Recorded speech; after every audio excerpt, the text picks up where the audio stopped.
Firman Tuhan diambil dari Kisah Para Rasul 2 ayatnya yang ke-37 sampai dengan 47.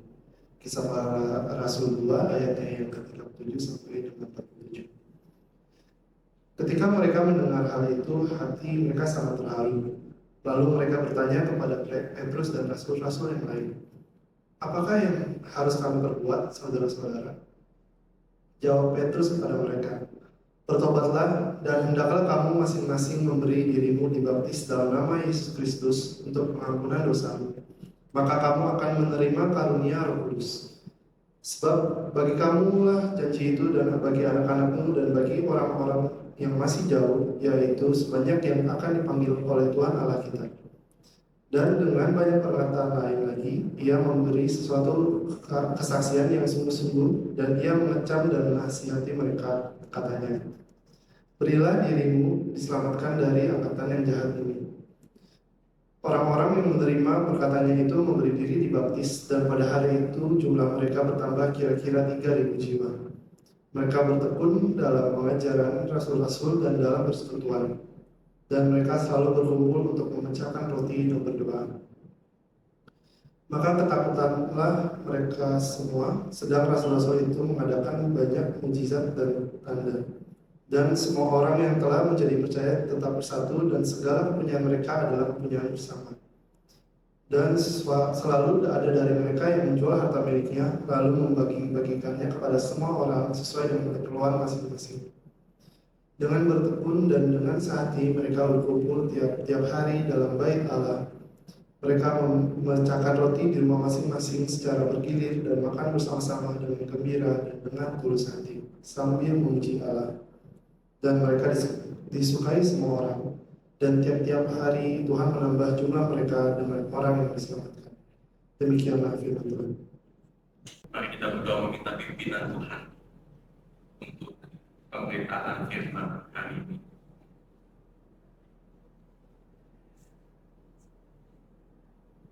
Bapa, kiranya firman Tuhan yang sama-sama akan kami renungkan hari ini tidak akan menjadi satu khotbah yang kami hanya akan mendengar another sermon on community. Tapi kami berdoa agar Tuhan kembali memakai pemberitaan firman hari ini untuk mengkalibrasi hati kita dalam melihat komunitas gereja yang Kau berikan bagi setiap daripada kami.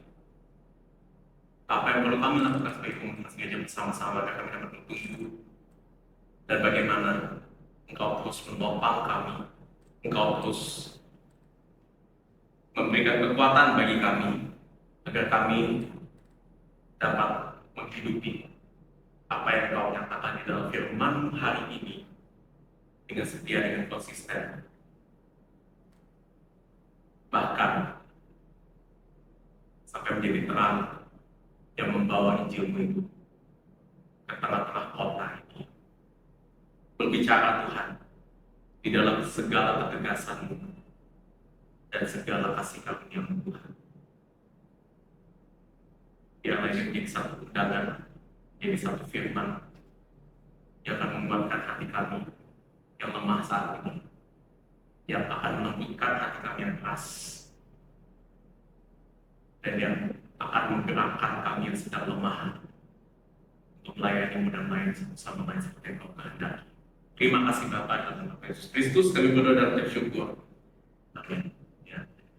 Saudara, saya ingin kembali memulai khotbah hari ini dengan mengatakan atau mengingatkan kepada kita kembali apa yang menjadi visi dari Gereja Gospel Providence Church. Setelah sebelum dimulai, saudara, inilah yang menjadi visi kita, visi yang sama-sama sudah kita lihat, yang kita pegang, yang kita jalani dari tahun lalu sampai sekarang. Dan visi ini kita akan melihat sampai mungkin dalam jangka waktu yang panjang, saudara-saudara, bahwa kita GBC adalah komunitas yang menjadi gereja yang menghidupi Injil berdasarkan seluruh kebenaran firman Tuhan oleh pemuritan dalam komunitas, dan itu semua bertujuan menyatakan kemuliaan Allah. Kita akan menjadi gereja, saudara, yang berpegang teguh dengan pengajaran-pengajaran yang diturunkan oleh para nabi dan para rasul dalam firman Tuhan, yang dijaga dan diturunkan di dalam pengakuan iman, di dalam confession, tradisi yang kita sebut sebagai tradisi reform, pengajaran-pengajaran di dalam tradisi reform.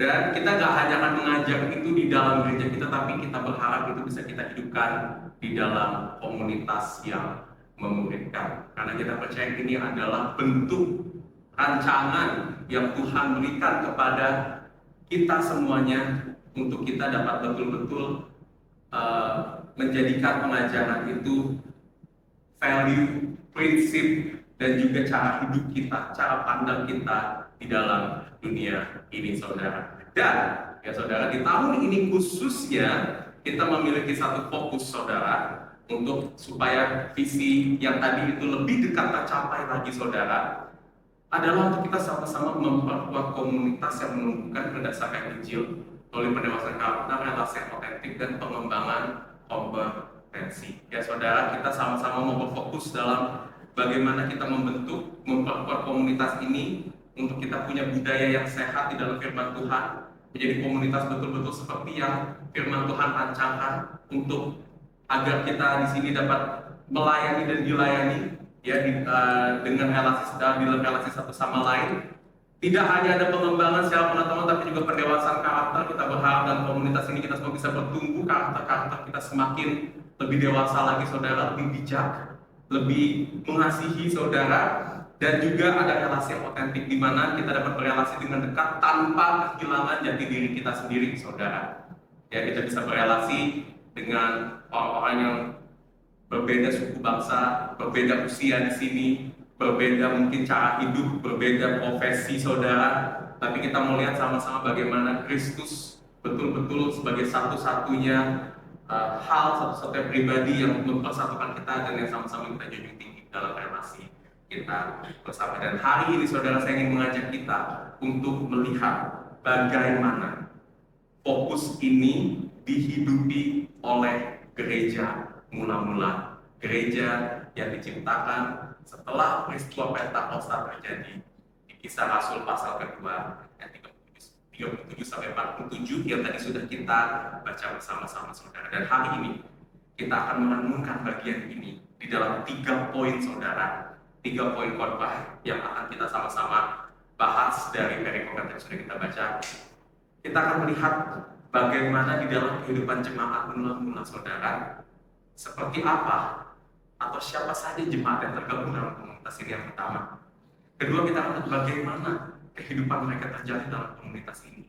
Dan yang ketiga, apa kekuatan yang mereka miliki untuk mereka bisa berjalan bersama di dalam komunitas. Ya saudara, ini bukan hanya menjadi satu cerita yang sudah terjadi di masa lampau, ya, tetapi kita percaya ini adalah satu kebenaran yang mempolakan semua komunitas gereja dari mulai 2000 tahun yang lalu saat gereja mula-mula itu muncul sampai saat ini. Dan kita berharap gereja GPC kita akan bertumbuh, saudara, mengarah kepada apa yang firman Tuhan sampaikan di dalam perikop Tuhan.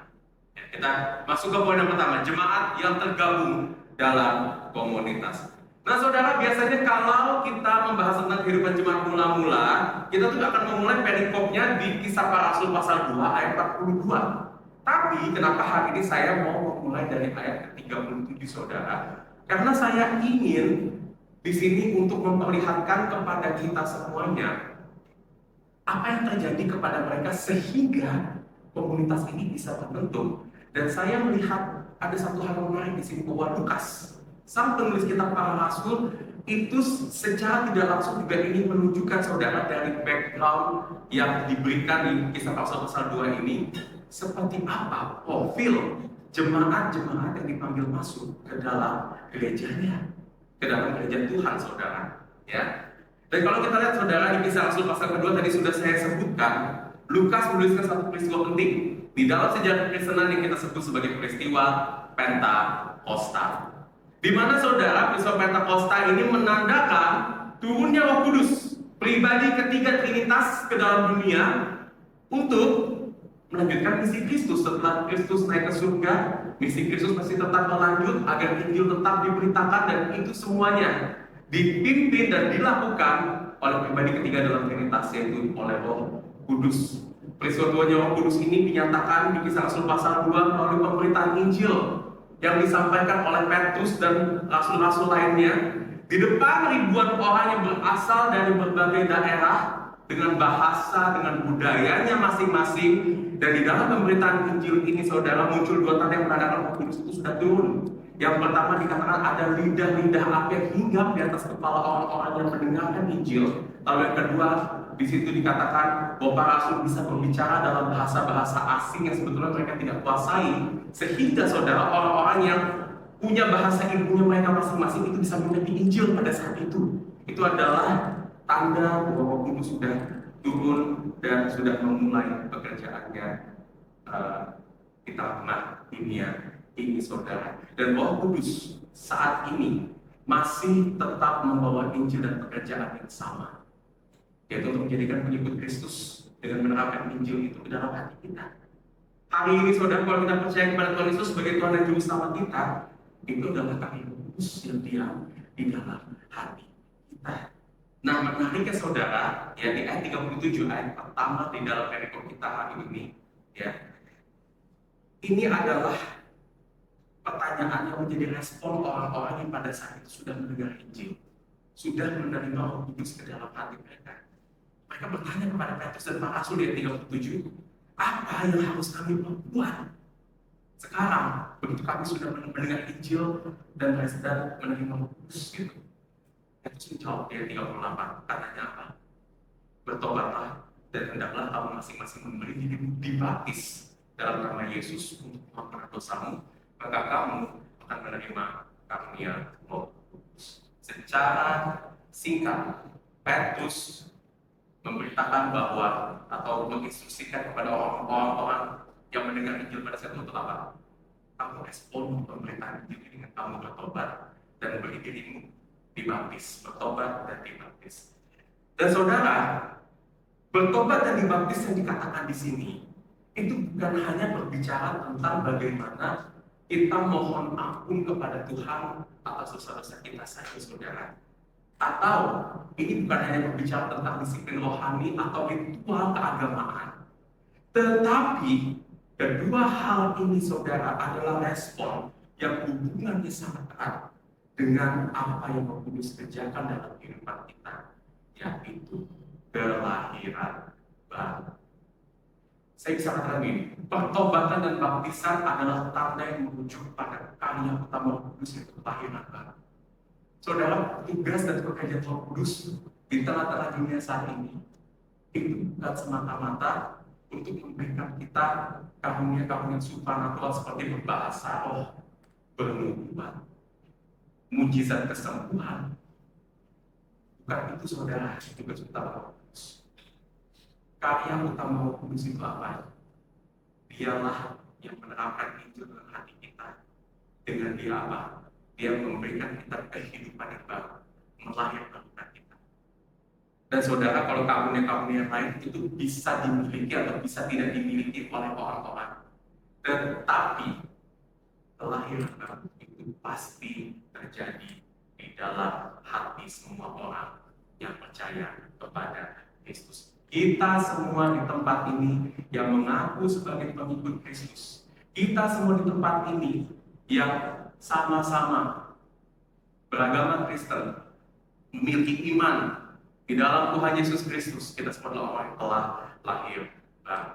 Ya, jadi setiap orang yang mengikut Kristus melalui pemberitaan Injil telah mengalami kelahiran baru oleh kuasa Roh Kudus. Dan ini yang paling penting, saudara, kelahiran baru itu memberikan kehidupan baru, yaitu kehidupan yang berpusat di dalam Kristus. Kita sekarang punya kehidupan yang baru. Nah, saudara, saya ingin bertanya, apa maksud kehidupan yang baru ini? Kenapa dibilang kehidupan kita bukan kehidupan yang lebih baik di dalam Tuhan, tapi kehidupan yang baru, saudara? Saudara, kalau saya pakai bahasa komputer, bahasa gadget saat ini, saudara, punya kehidupan yang baru itu berarti waktu kita mengikut Yesus, hidup kita itu istilahnya kalau bahasa komputer kayak di format ulang, saudara. HP kita, gadget kita, laptop kita lebih format ulang, di mana seluruh nilai prinsip, cara pandang, cara hidup kita itu akan diformat ulang supaya apa? Kita itu punya hidup di dalam standarnya Kristus. Dan ini semua bertujuan agar kita itu punya kehidupan yang sejati, kehidupan yang mencerminkan Kristus, agar kita bisa membawa Kristus ke tengah-tengah dunia ini. Jadi kehidupan yang baru itu betul-betul saudara, ini adalah kehidupan yang totally akan baru kita jalani saudara. Ya, seperti layaknya seorang bayi yang baru lahir, itu dia akan menjalani kehidupan yang baru. Dan karena itu saudara, saya katakan kehidupan baru ini tidak terjadi secara instan. Kita enggak saudara, begitu menerima Tuhan Yesus sebagai Tuhan dan Juru Selamat kita, dilahirkan di dalam Roh Kudus, punya kehidupan baru, langsung besoknya tiba-tiba kita bisa langsung punya kehidupan yang wah, tadinya kita susah untuk susah untuk menahan emosi, sekarang udah bisa bersabar. Kita enggak saudara dalam waktu satu malam begitu kita terima Tuhan, yang tadinya kita tuh benci banget sama orang, sama seseorang, akhirnya besok wah, saya bisa maafin. Enggak saudara. Proses di dalam kehidupan baru ini saudara, itu akan terjadi di dalam proses yang progresif, enggak instan. Dan untuk itu saudara, saat kita mengikuti Yesus, menerima kehidupan yang baru di dalam Roh Kudus, kita pasti harus melakukan penyesuaian. Ada hal-hal di dalam hidup kita yang harus kita buat. Cara hidup kita yang lama yang tidak sesuai dengan firman Tuhan. Dan kita harus menerapkan, mempelajari, mengaplikasikan cara hidup yang baru sesuai dengan standar Kristus, sesuai standar firman Tuhan. Unlearn and learn new things. Dan proses perubahan dalam kehidupan baru ini seringkali terasa tidak natural. Ada waktunya kita nggak mau diubahkan. Ada waktunya mungkin saudara akan berat bagi kita untuk kita menerapkan prinsip-prinsip yang baru dalam kehidupan kita. Melihat bagaimana kita bekerja, kita berelasi, kita berkeluarga di dalam standar itu seringkali akan terjadi seringkali dalam paksaan atau mungkin dalam hal-hal yang akan kita gumulkan saudara. Dan ini akan berlangsung seumur hidup kita. Tadi saudara, sifat proses ini adalah progresif. Progresif itu artinya bergerak naik. Meskipun akan terjadi seumur hidup, kita tidak akan sempurna sepenuhnya saudara dalam proses ini, tapi kita pasti akan terus bergerak naik seiring kita diproses oleh Roh Kudus saudara. Dan itulah kenapa saya ingin katakan saudara bahwa jemaat Kristus adalah orang-orang yang telah menerima karya penebusan Kristus yang sempurna melalui Roh Kudus yang menyebarkan kita. Namun perhatikan ini saudara, jemaat Kristus juga adalah orang-orang yang sekarang ini masih belum sempurna. Kita semua masih on progress, masih diproses oleh Roh Kudus. Istilahnya saudara, kita ini bangunan kita ini masih under construction, masih working in progress untuk menjalani kehidupan baru kita. Tapi menariknya saudara, di dalam diri kita yang masih belum sempurna, yang masih diproses ini, justru Tuhan mempersatukan kita semua dalam satu komunitas gereja. Komunitas gereja dengan kata lain saudara adalah kumpulan dari orang-orang yang telah menerima anugerah Tuhan yang sempurna, tetapi kita masih belum sempurna saat ini untuk menghidupinya. Kita bukan orang yang sempurna di dalam gereja. Dan ini berlaku saudara bagi setiap dari kita. Saudara yang baru terima Tuhan mungkin 1-2 tahun terakhir lagi diproses sama Tuhan. Yang sudah menerima Kristus dari lahir lagi diproses juga sama Tuhan. Saya yang melayani, para staf yang melayani di gereja ini pun juga masih belum selesai diproses oleh Tuhan. Masih banyak saudara hal-hal yang kita masih figure out dalam hidup kita, yang masih kita mungkin bingung untuk bagaimana saya menerapkan prinsip kebenaran firman Tuhan dalam kehidupan saya. Masih struggle saudara untuk membuang kebiasaan-kebiasaan lama kita. Semua masih mengalami itu, saya masih mengalami itu saudara. Itulah kenapa kalau saya kembali ke satu ayat yang minggu lalu, kita sama-sama sudah lihat di 1 Petrus 2 ayat 5, Ada satu frasa yang ingin saya point out di sini. Dikatakan di situ, dan biarlah kamu juga dipersatukan sebagai batu hidup untuk pembangunan suatu rumah rohani. Pakai kata pembangunan, di mana di dalam tata bahasa Yunani-nya kata pembangunan ini berbicara tentang ini progresif gitu, hal yang masih dikerjakan, hal yang masih ongoing gitu saudara ya. Untuk pembangunan suatu rumah rohani, kita lagi terus dibangun di sini. Nah saudara, saya mau nanya satu hal. Siapa di sini yang pernah datang ke rumah kebangunan atau kesatuan yang masih dalam konstruksi, yang masih belum jadi? Ada yang pernah datang situ? Banyak dari kita pernah ya. Oh lagi sekarang ya, lagi juga. Saya mau nanya saudara, apa pendapat saudara begitu masuk ke tempat yang seperti itu? Rumah bangunan yang masih under construction. Mungkin saudara ambil berantakan, kotor. Mungkin kita bisa ketemu hal-hal yang nggak kita duga, ada yang tajam-tajam di tanah, kita mesti hati-hati di dalam situ. Suasana yang tidak nyaman. Saudara, karena setiap jemaat, setiap kita masih dalam proses pembangunan, kita dipersatukan dalam komunitas gereja. Maka saudara, komunitas gereja itu mungkin seringkali juga akan terlihat messy, tidak ideal di mata kita, tidak selalu akan membuat kita nyaman. Memang ini bukan excuse, saya ngomong ini bukan excuse buat kita akhirnya kita sembarangan aja di jalanin komunitas, enggak saudara. Kita tetap dipanggil buat bentuk komunitas gereja ini tetap jadi komunitas yang teratur, yang baik. Perlu mengusahakan agar komunitas ini berjalannya gak ugal-ugalan saudara. Tapi saudara, di dalam komunitas, karena kita semua masih dibangun, kita semua masih belum sempurna, kita semua masih messy, kita gak akan bisa menghindarkan kesalahan, kekecewaan, atau ketidaknyamanan di dalam komunitas kita.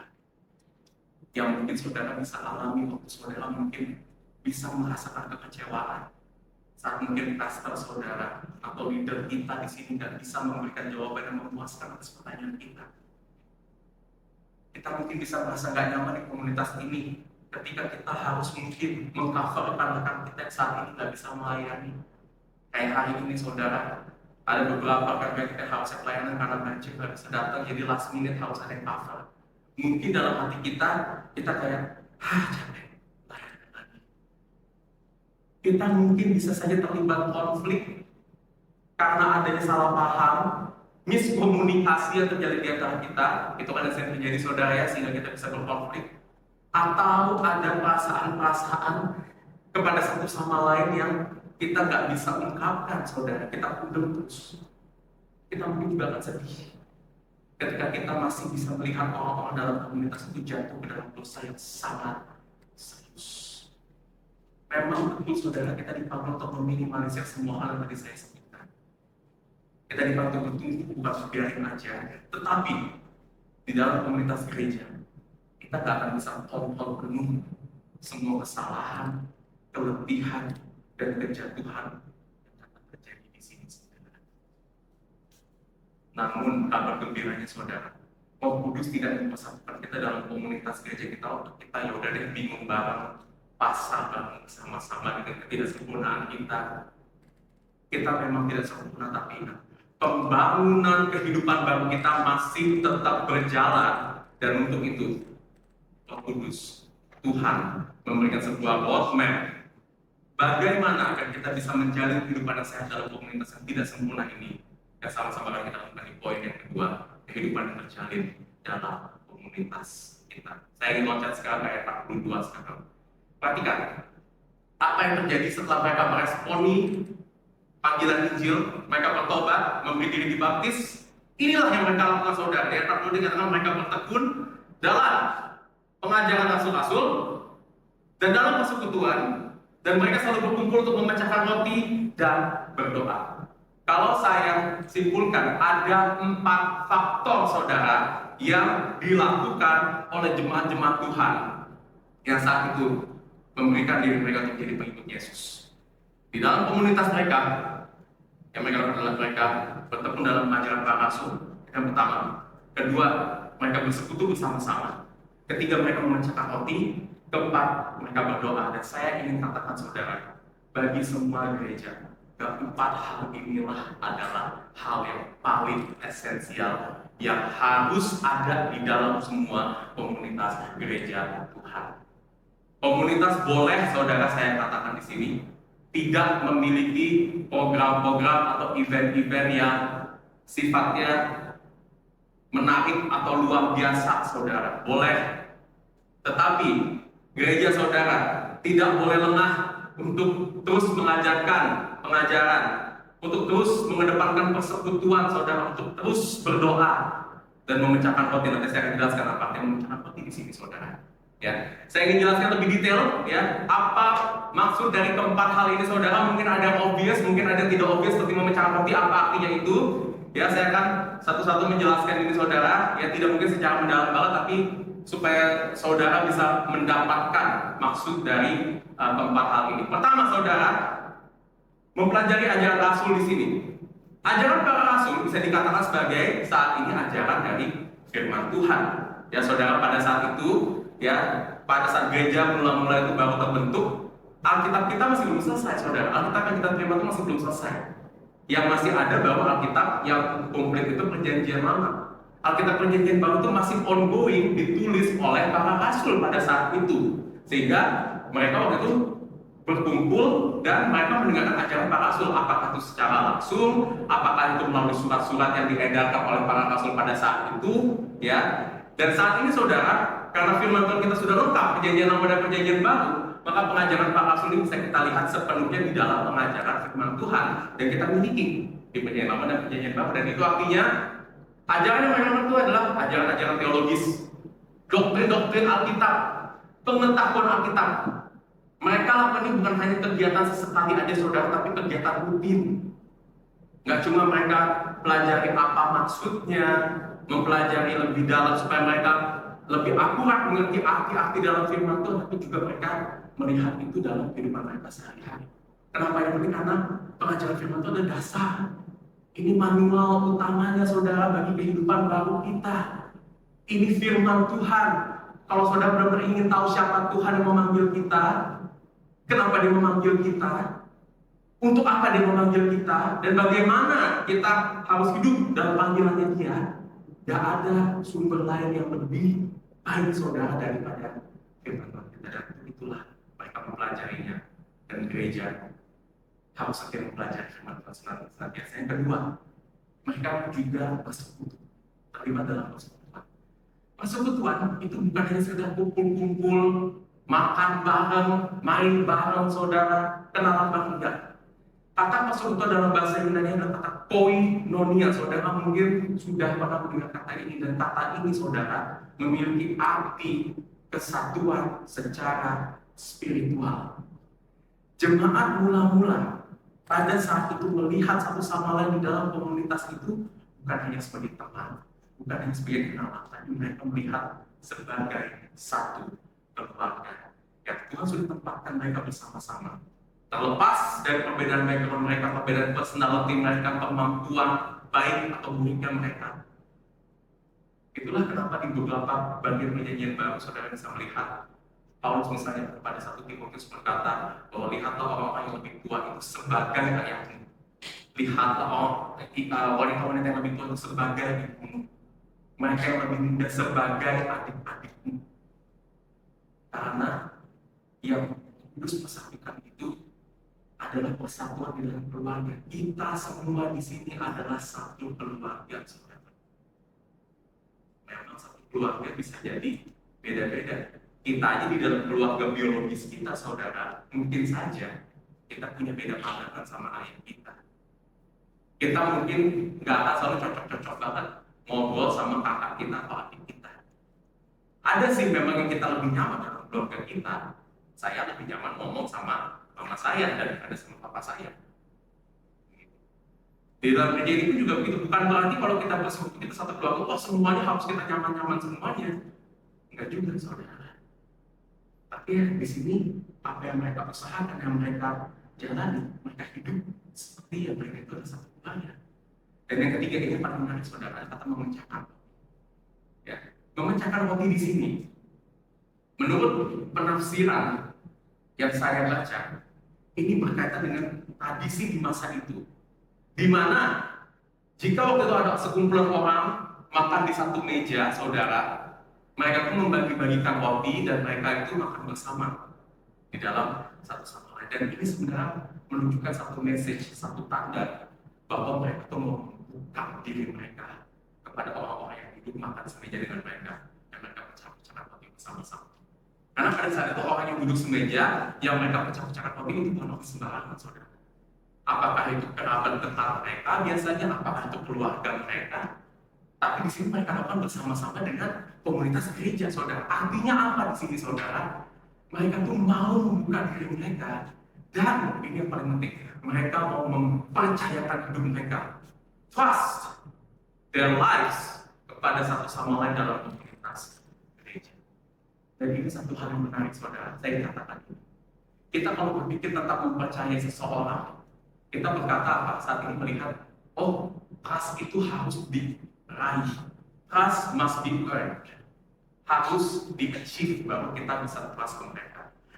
Kita harus melihat orang itu bisa dipercaya terlebih dahulu, punya karakter tertentu, punya kemampuan tertentu, baru saya trust kepada orang.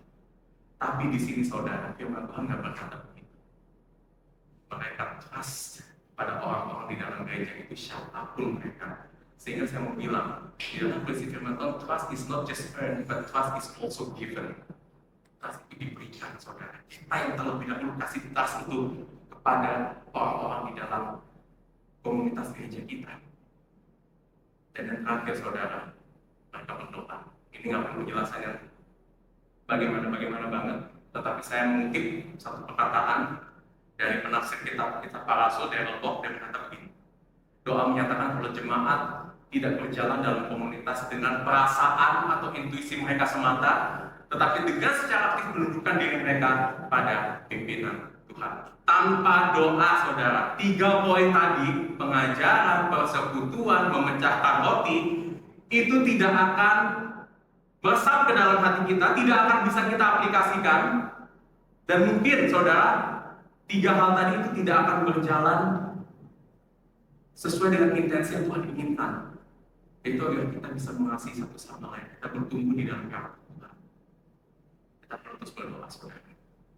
Inilah 4 hal, saudara, yang Tuhan inginkan semua gereja-gereja Tuhan lakukan, saudara. Dan rasa menarik. Mereka tidak hanya melakukan, mereka bertekun. Kata bertekun di sini dalam bahasa Inggris diterjemahkan sebagai devoted to, ya saudara. Artinya apa? Mereka tidak hanya melakukan ini waktu mereka lagi pengen lakukan saja. Mereka tidak hanya melakukan ini waktu mereka lagi punya waktu kosong sama-sama mereka lakukan. Tapi mereka usahakan dengan intensional. Mereka lakukan dengan persisten dan perseverance, saudara. Mereka terus mengadakan kegiatan ini semaksimal mungkin, seolah hidup mereka itu bergantung kepada 4 hal ini, saudara. Mereka tetap lakukan, bahkan saat keadaan mereka tidak kondusif. Terus mereka jadikan ini sebagai fokus utama dalam hidup mereka. Dan apa yang terjadi, saudara, saat mereka bertekun melakukan 4 hal ini? Saya ingin bacakan 44 dan 45, saudara. Perhatikan apa yang dikatakan Lukas di sini.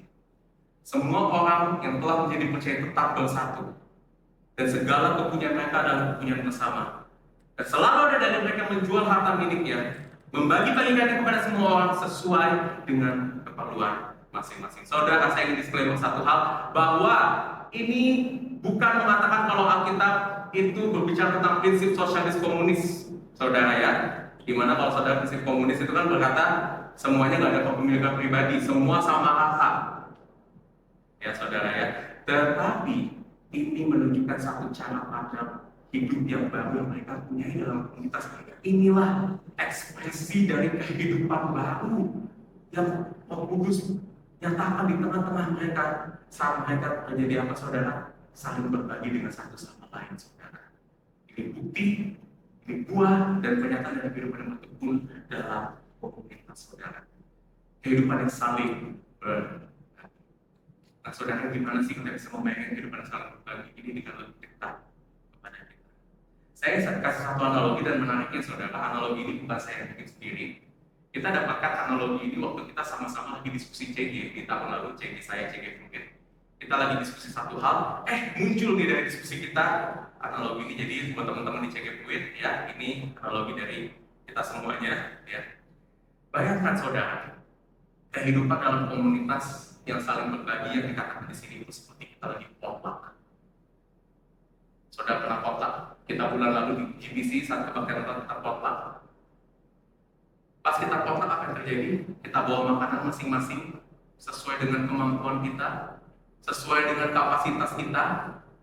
Bulan lalu, saudara, di sini ada yang saya lihat bawa babi rica-rica, sempat masak pagi-pagi, tapi ada juga teman-teman di sini yang mungkin sempat bawa keripik, minuman. Kita bawa makanan kita masing-masing sesuai kemampuan kita, sesuai apa yang kita bisa. Tapi apa yang terjadi setelah kita tahu bersama-sama di atas meja, dan kita santap bersama-sama makanan itu semua. Dan semua yang datang pada saat itu, apapun makanan yang kalian bawa, yang kita bawa, kita semua kenyang. Kita semua kenyang. Jadi semua yang kita kumpulkan itu, saudara. Nah, saudara, itu artinya kehidupan di dalam komunitas yang saling berbagi itu, saudara, itu adalah kehidupan yang kita senantiasa akan dipimpin. Kita memberi kepada satu sama lain. Kayak kita memberi apa yang kita bisa, bawa makanan apa yang kita bisa. Tapi menariknya, tidak cuma memberi dong, saudara. Kita juga menerima apa yang diberikan dari satu sama lain. Seperti kita sama-sama makan dari apa yang diberi dalam potluck, satu potluck, saudara. Dan ini bukan artinya hanya ada orang yang di dalam gereja itu khusus memberi saja atau khusus menerima saja. Semua orang, kita semua dipanggil untuk berbagi hidup dengan apa? Memberi hidup kita, give our life and receive from one another. Ini bukan pilihan. Apakah kita memberi atau diberi saja? Kenapa begitu, saudara? Karena saudara, saya ingin katakan begini. Kalau di gereja, di dalam satu komunitas, di dalam diri kita, kalau kita hanya mau menerima tanpa kita memberi, saudara, apa yang terjadi dalam diri kita akan jadi orang Kristen konsumeristik. Mungkin kita akan merasa tidak puas, gampang merasa tidak puas dengan apa yang gereja lakukan. Kenapa? Karena kita maunya hanya menerima apa yang terbaik untuk kita. Gampang komplain kalau kita punya kesalahan, atau kalau kita nggak lakukan dengan maksimal, mengeluh.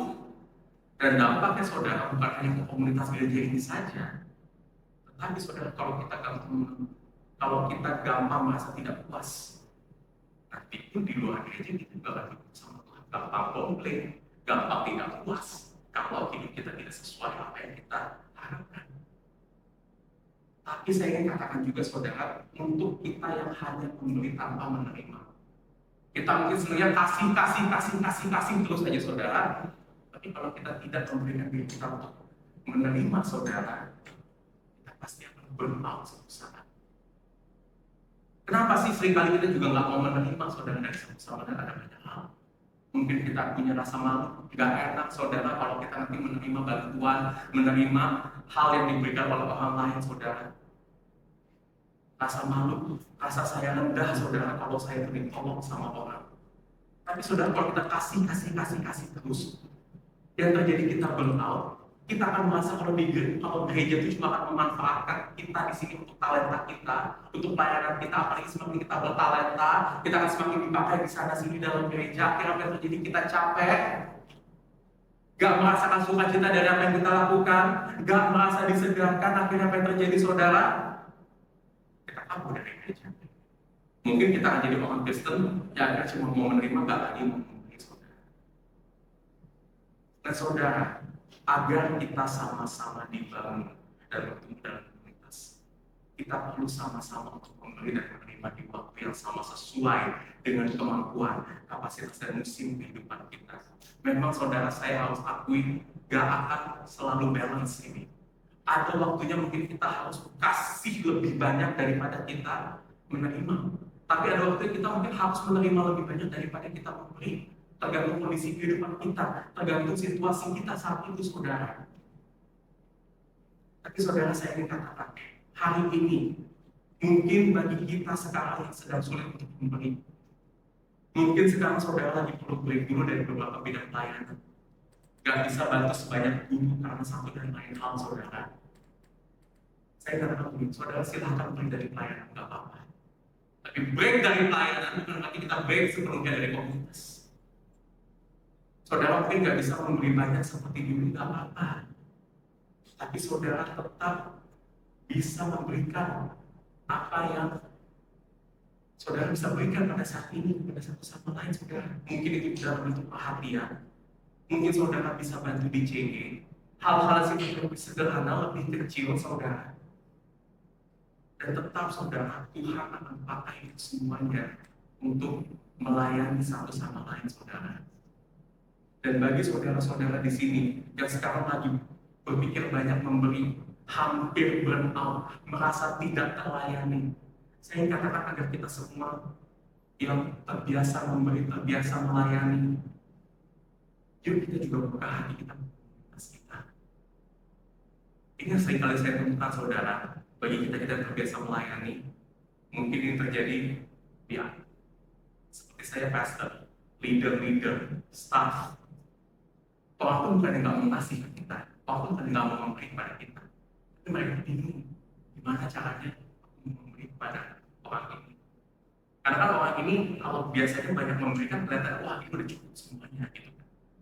Padahal tidak. Oleh karena itu kita yang banyak memberi, yang banyak memberi, ayo kita buka hati kita juga pada satu sama lain. Terima saudara dengan sukacita apa yang mereka kasih kepada kita. Dan disinilah saudara, kehidupan kita itu akan menjadi kehidupan yang saling berbagi, saling melayani. Dan akhirnya semua dari kita yang ada di dalam gereja, apakah kondisi kita lagi baik atau tidak, apakah kita sedang kuat atau lemah, kita semuanya akan kita semua akan terpuas, terkenyangkan. Kayak kita makan kotak, bahkan kita bawa makanan, semua setelah makan kenyang. Dan bayangkan saudara, apa yang akan terjadi dalam komunitas kita bila budaya ini terus-menerus kita bentuk, saling memberi, saling melayani. Ada satu kekuatan yang besar yang kita akan lihat di dalam komunitas kita yang akan memperkuatkan kita dan juga akan membawa ini menjadi saksi bagi dunia ini, saudara. Kita masuk ke poin yang ketiga, kekuatan untuk berjalan bersama dalam komunitas. Saudara, perhatikan di dua ayat terakhir, saya ingin fokuskan di ayat 46 sampai 47 di sini. Kita lihat apa yang terjadi, saudara, setelah mereka sama-sama berkumpul dalam komunitas, bertekun dalam komunitas. Dikatakan di sini ayat 46, dengan bertekun dan dengan sehati mereka berkumpul tiap-tiap hari dalam bait Allah, mereka memecahkan roti di rumah masing-masing secara bergilir dan makan bersama-sama. Dan perhatikan bahasa ini, bahasa yang saya tebalkan ini, dengan gembira dan dengan tulus hati sambil memuji Allah. Saudara, di sini dikatakan kalau mereka bertekun dalam persekutuan itu bukan dengan hati yang berat atau terpaksa, tapi dengan hati yang gembira, tulus dan memuji Tuhan. Mereka saling berbagi hidup dengan hati yang gembira, tulus dan memuji Tuhan, saudara. Komunitas itu menjadi hal yang dicintai dan dinikmati bersama-sama orang di sini. Bahkan kalau saudara perhatikan di ayat 47b dikatakan di situ, mereka disukai semua orang dan tiap-tiap hari Tuhan menambah jumlah mereka dengan orang yang diselamatkan. Saudara, kenapa saya kasih ayat 41 ini? Ada satu hal yang menarik di sini. Lukas di dalam satu pasal 2 ini, saudara, menuliskan ada dua kali jemaat Tuhan itu bertambah. Pertama dituliskan di ayat 41 sebagai hasil dari Pentakosta, dari khotbahnya Lukas, dari turun Roh Kudus. Dikatakan apa? Orang-orang yang menerima perkataan itu memberi diri dibaptis, Jumlah mereka bertambah kira-kira 3.000 jiwa. Itu adalah karena Roh Kudus. Saat Roh Kudus dicurahkan turun ke dalam dunia ini, saudara. Tapi menariknya, saudara, Lukas juga menuliskan kembali ada pertambahan jiwa, pertambahan orang-orang yang diselamatkan oleh Tuhan di ayat 47b. Dan ini terjadi bukan dengan ada peristiwa Roh Kudus turun lagi, bukan semata-mata hanya dengan Injil diberitakan satu arah seperti ini, tetapi karena mereka disukai banyak siapa? Karena komunitas gereja, saudara. Dan dikatakan apa? Menambah jumlah mereka tiap-tiap hari. Nah, artinya apa, saudara? Kalau di dalam peristiwa Pentakosta 3.000 jiwa itu udah banyak banget. Ini tiap-tiap hari sampai saat ini, saudara. Tuhan pakai komunitas untuk membawa Injilnya itu lebih daripada satu peristiwa Pentakosta. Pekerjaan Roh Kudus itu dinyatakan melalui komunitas gereja, saudara. Sampai saat ini, saudara. Kenapa begitu, saudara? Karena apa yang dilakukan bersama-sama di dalam komunitas itu menjadi satu budaya yang sesungguhnya menarik di mata orang. Injil yang dihidupi, saudara, itu akan memberikan daya tarik yang sangat diinginkan oleh dunia ini, saudara. Kenapa? Dari mana lagi, saudara, kita bisa melihat orang yang bisa berbagi hidup dengan orang yang lain, orang yang bisa memberi, tetapi dia tidak akan merasa kekurangan, bahkan dia bahagia, saudara, melakukannya. Dia dipenuhi oleh sukacita. Karena kenapa, saudara? Kalau orang bisa memberi dengan sukacita, artinya apa? Dia memberi itu nanti tulus. Gak ada lagi yang kehilangan, gak ada lagi beban di dalam dirinya. Kalau kita masih memberi dan kita merasa, aduh, ada yang kurang dari dalam diri kita, saudara, itu artinya kita belum bisa memberi dengan sukacita. Tapi dikatakan ini mereka bisa memberi dengan sukacita, saudara. Kenapa ini semua bisa terjadi, saudara? Apakah ini terjadi karena komunitas-komunitas orang-orang di situ punya kehidupan yang baik? Enggak, saudara. Kebanyakan dari komunitas gereja jemaat-jemaat pada saat itu orang miskin. Kebanyakan dari mereka orang yang tertindas, orang yang mungkin dianggap tidak berharga, tidak berdaya di masyarakat, saudara. Apakah mereka semuanya punya karakter yang baik? Enggak juga, saudara. Enggak semua dari mereka punya karakter sudah dewasa pada saat itu. Apakah kondisi gerejanya baik, saudara, sehingga mereka bisa melakukan semua hal itu? Enggak juga, saudara. Kalau kita melihat surat-surat para rasul di perjanjian baru, apa yang terjadi? Di situ kita melihat gereja-gereja yang ditulis oleh para rasul itu punya masalah-masalah tertentu. Gereja Efesus punya masalah dengan kepemimpinannya.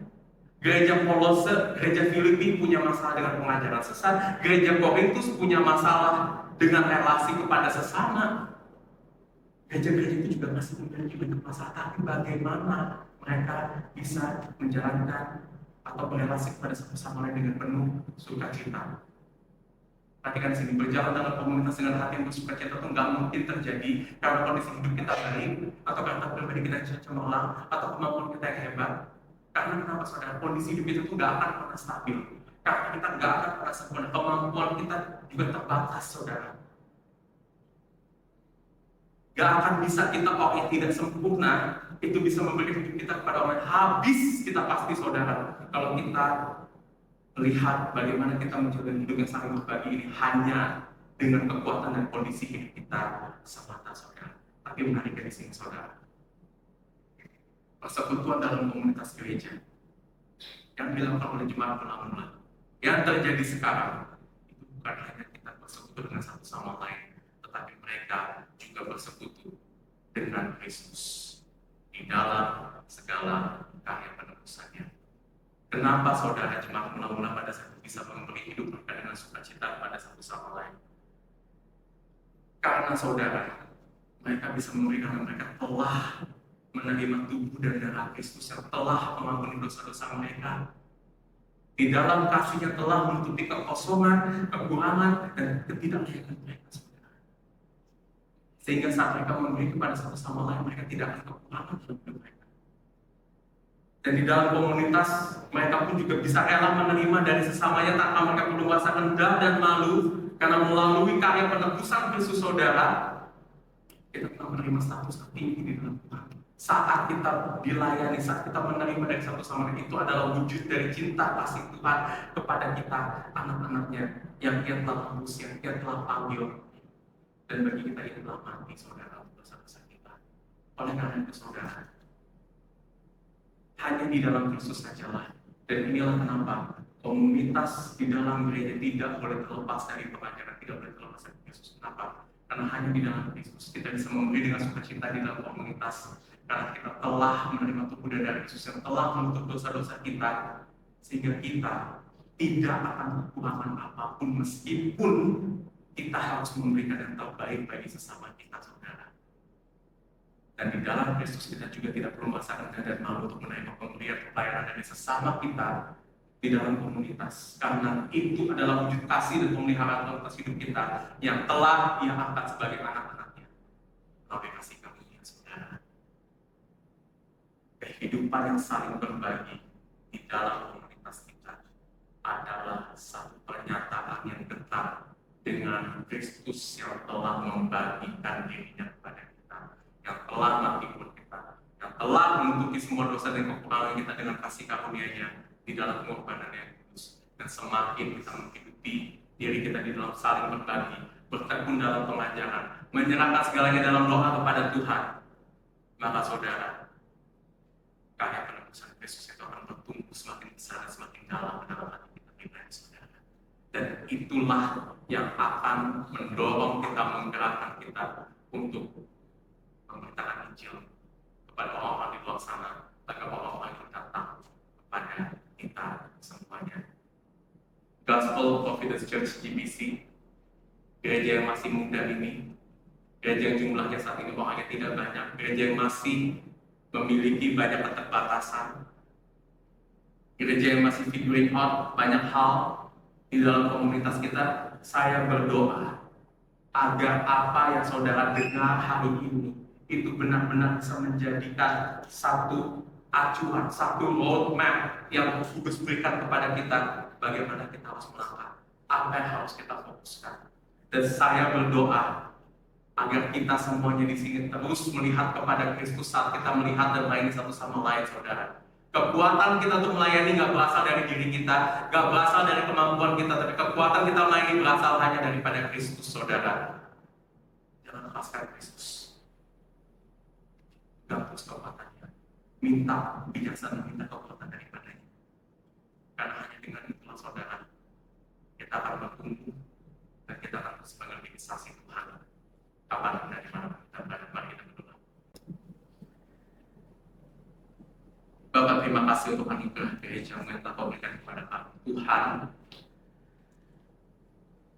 kami melihat kekuatan, keindahan yang Kau berikan di dalam gereja. Nyatakan terus Tuhan, gerejamu ini menjadi alat perpanjangan tangan-Mu untuk mengabarkan Injil-Mu ke dalam hati kami dan kepada satu sama lain. Kami berdoa agar Engkau mendorong kehidupan kami untuk saling berbagi di tempat ini. Ketika kami belajar, ketika kami berdoa, ketika kami berbicara bersekutu dengan satu sama lain, terus Tuhan penuhi hati kami, pandangan kami kepada Kristus di dalam segala keadaan. Terima kasih Tuhan, Kristus